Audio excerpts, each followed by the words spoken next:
beautiful morning. Watchful was standing at the door of the lodge when little Christian came out of the palace. When he was opening the gates, he told Christian that another boy pilgrim had passed by. "I asked him his name," said the porter, "and he told me it was Faithful."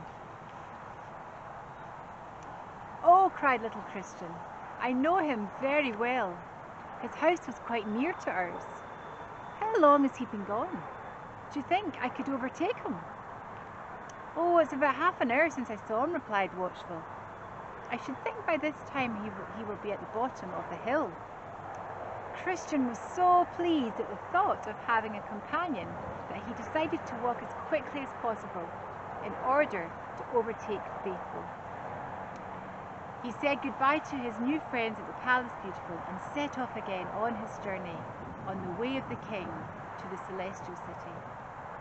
Now, the Palace Beautiful was built on a hill, and the valley below was called the Valley of Humiliation, and the path leading down was quite steep and began to get quite dark. Little Christian suddenly felt quite lonely. The valley was quiet and cool, and he walked on quickly, hoping to see Faithful in the distance before him. But instead of Faithful, he presently saw a very evil-looking man coming along the path to meet him. The man was tall and strong, and his face was not pleasant. As he drew near, Christian remembered his name, for he had seen him before. He was one of the chief officers in the army of the wicked prince, and he was called Self. "He is one of the king's enemies," thought Christian, "and he will try to hurt me. What shall I do?"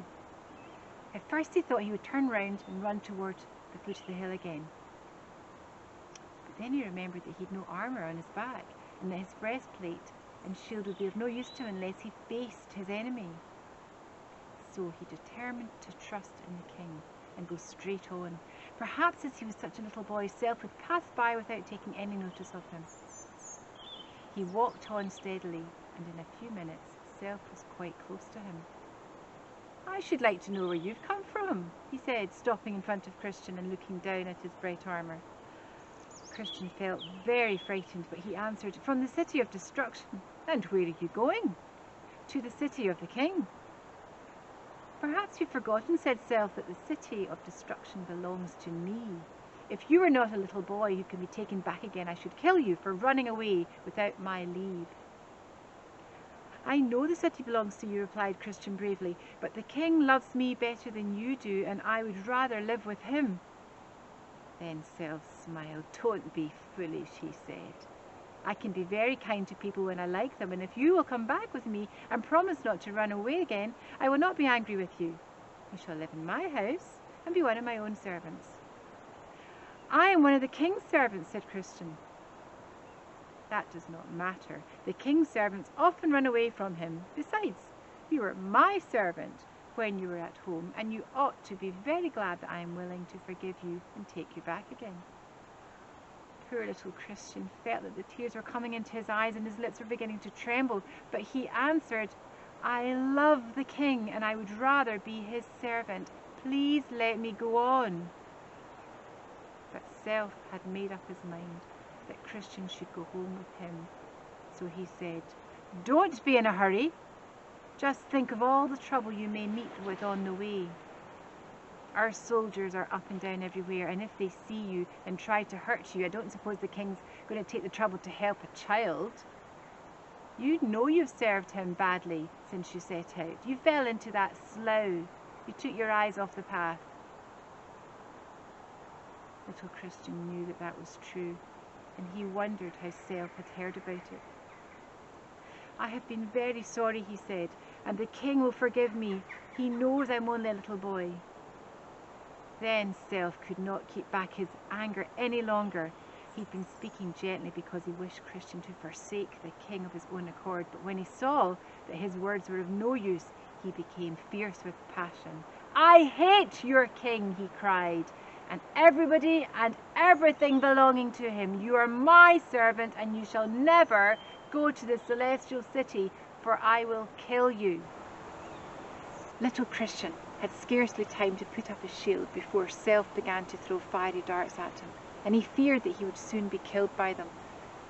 But the story he had heard at the Palace Beautiful of David and the giant came into his mind, and he thought, "David had only his shepherd's dress, and I am wearing the good armour which the king has given me. I will trust in him and try not to be afraid." So he held his shield firmly on his arm and caught nearly all Self's darts upon it, until the wicked being became wild with rage, and rushing suddenly at little Christian, he seized him in his strong arms. Those darts which Christian had not been able to catch upon his shield had struck him and wounded him in his hands and feet. His wounds were very sore and were bleeding so much that he was beginning to feel faint. Self had seen this, and he flung the child upon the ground, thinking he'd now be able to kill him. Little Christian had drawn out his sword from its sheath, but when Self threw him down, it fell from his hand, and as he lay on the path, he thought he had now no chance of escaping from his cruel enemy.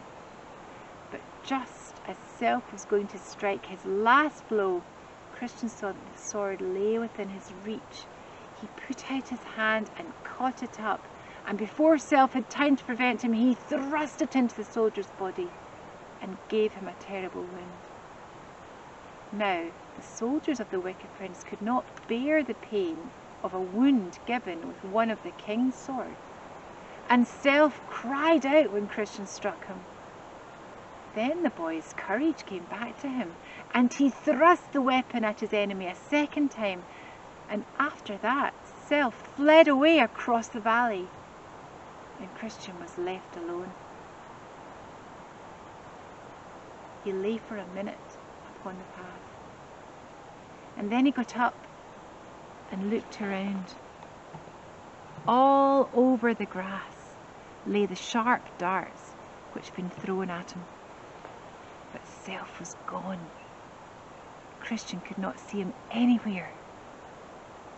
It was the king who helped me, he thought, and his heart was full of thankfulness for his wonderful deliverance.